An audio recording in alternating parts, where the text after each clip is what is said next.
Hey guys, what's up? It's Glam by Grace Faced. Welcome back to my Real Ass YouTube channel. It's just another day in paradise, baby. In fact, today I'm going to share with you guys a super emotional clip from my 3-month check-in after getting a BBL. I've honestly been putting this one off because honestly this shit pisses me off, number one. But number two, it's like, where do I even begin? First, I want to show you guys the clip that I was talking about. Basically, I was just trying to record my 3-month progress and my boyfriend walked in.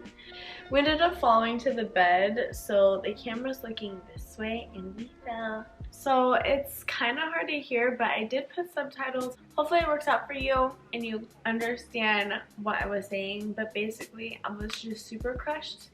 My 3-month mark after having a BBL.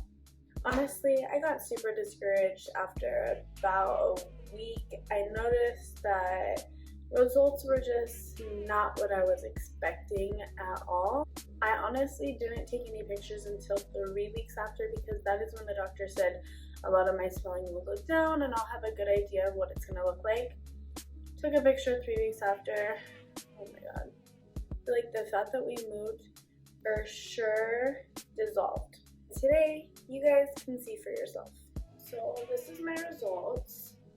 My measurements are the same as before, which is 28 up top and 38 on the bottom. So yeah, I don't know. I still have a tummy. I'm just not satisfied at all. And my mainest concern is that the fat that he took out between my legs is so uneven. Just like some random dip here, random dip there. You can really see it on that side.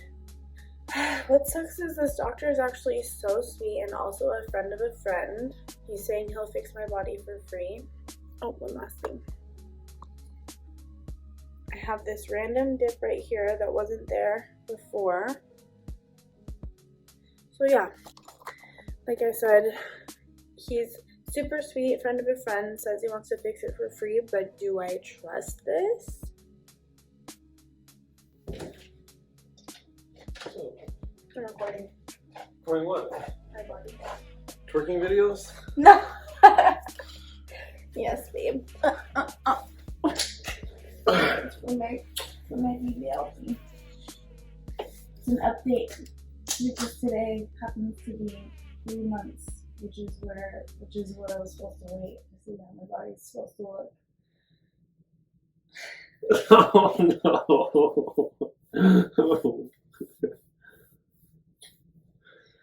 It sucks. Babe, I love you. I'm not saying it's bad, it's just not what I want.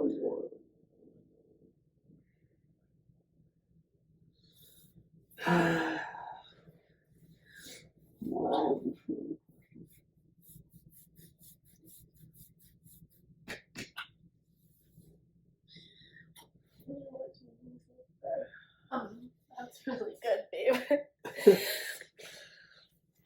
But basically, guys, that clip is just a really great representation of how I seriously couldn't talk about this without crying for a while. Even 3 months later, I could not talk about it without crying, because a lot of people can relate when you have these expectations, especially in a doctor. Like, I don't know, it's 2019, come on.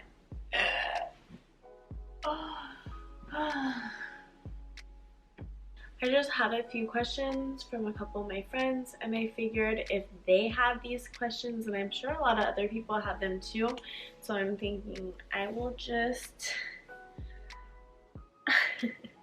what am I doing? I do want to start off by saying that the faja, which is the shapewear that they have you wear after surgery, had me looking A1. My sister made a point, like, if you would have just bought these fajas before surgery, would you have even gone through a surgery?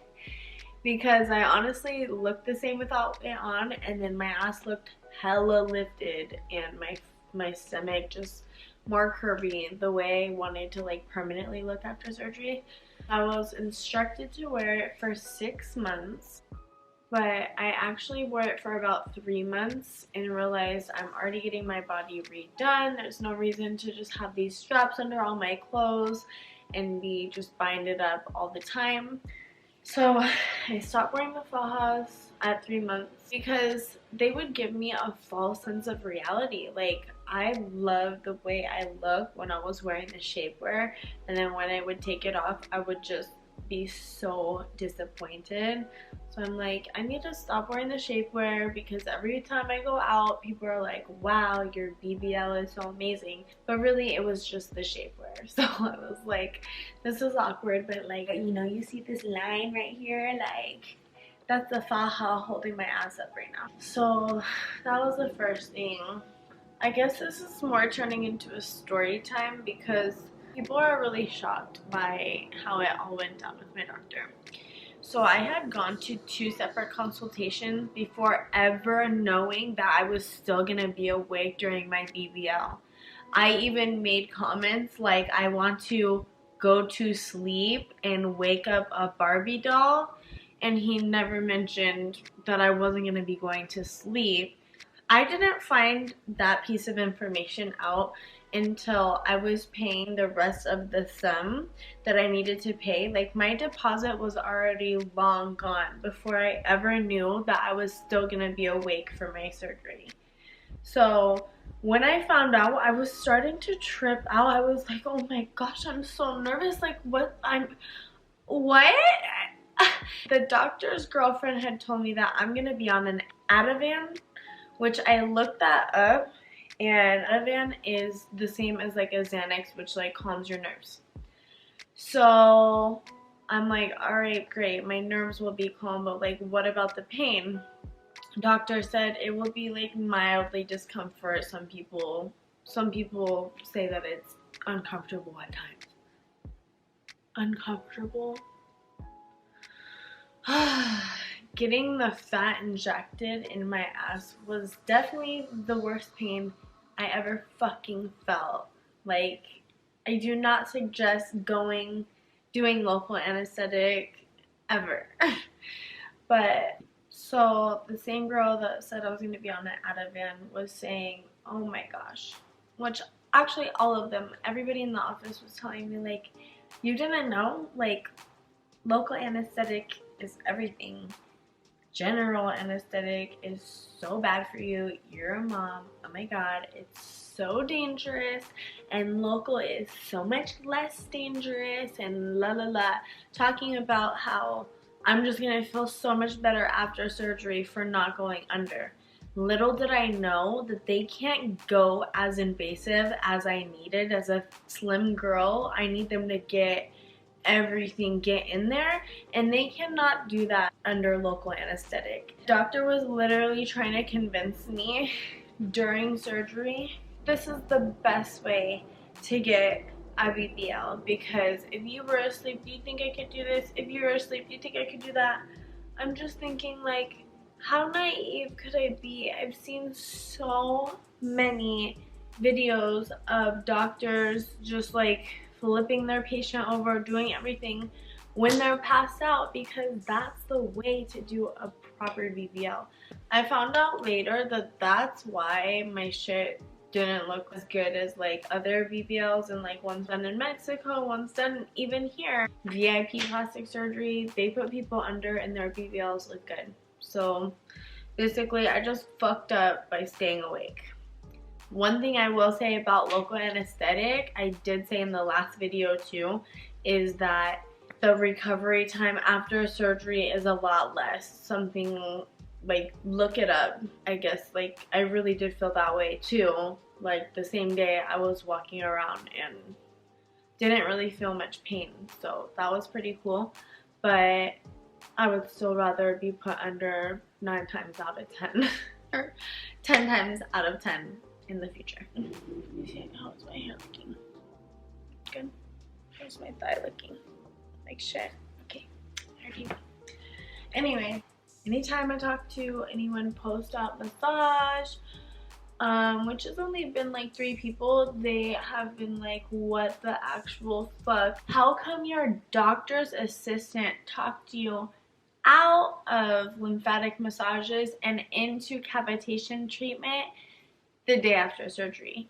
I understand, you guys, like, this was all my bad. This is shit that I should have known beforehand, and it's actually stuff that I did know, but I'm so gullible and I really just like believe in people way too much to where I let this lady convince me that cavitation massage, like ultra radio frequency or something like that, she was saying that that is the same as a lymphatic massage and that it's just gonna drain all the fluid out. And these were her words. She said, oh, I used to work at a doctor's office where they used to do lymphatic massages and the girls would be screaming at the top of their lungs like, you're so lucky that you can go this route. I'm pretty sure like 110% my results would be 110 times better if I would have gotten those freaking lymphatic massages.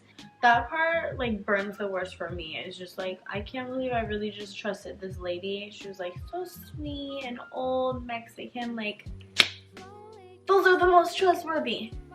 But anyways, guys, I really did try to keep this story time short. It was just like so much in my shitstorm of a BBL story. But hopefully you guys got a good idea of what it looked like on my 3-month checkup. So I know that I said I decided to get a second BBL done in Mexico in December, which is like 2 months away, but I decided to just slow the F down this time because that's basically what got me into the predicament last time, was just rushing everything. Doctor told me that I should gain more weight. I was like, no, right now is the time. And I just wanted to be healed up before all my like summer travels, so I just rushed the BBL and look at me now. I honestly don't even know what I'm gonna do yet. I know I'm getting my thighs corrected and maybe a little lipo, but I'm thinking about Sculptra on the butt. Whatever I do end up deciding, you know I'm gonna keep you guys in the loop, let you guys in on pretty much the whole experience like I've been doing on my channels. Make sure you subscribe because it means the world to me and it only takes a couple seconds from you. Please fucking subscribe, you guys. All I want is my thighs fixed and for people to just subscribe. Like, how hard?